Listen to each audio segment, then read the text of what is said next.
Վերջը այդ տեսանյութում դուք էիք, թե ոչ, Արշակ Ես ասել եմ, ես չեմ։ Հանրությանը ինչ ձևով պետք է համոզեմ։ Ես հայտարարություն եմ արել, իմ հայտարարությունը իմ տելեգրամյան ալիքում զետեղված է։ Դուք կասկածի տակ էիք դրել, որ դա արհեստական բանականությամբ, հա, կարող է ստեղծված։ Ես կասկածի տակ չեմ դրել, ես ասել եմ, որ ես մասնագիտական գիտելիքներ չունեմ գնահատելու համար, ինչպես է եղել։ Ես ասել եմ, մի բան կարող եմ ասել, որ դա ինձ հետ առնչություն չունի։ Հիմա արհեստական բանականությամբ ա եղել, կախարդական փայտիկով ա եղել, ես չէ որ պետք է ասեմ։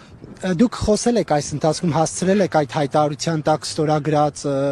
հոգևորականների, թեմերի առաջնորդների հետ հաղորդակցվել, թե ոչ, ինչ են ասում իրենք, իսկապես կա նման հայտարարություն, թե ոչ։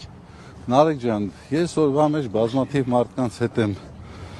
խոսել, խոսելու եմ, ես պատշաճ չեմ համարում իմ բոլոր խոսակիցների, զրուցակիցների ցուցակ հրապարակել։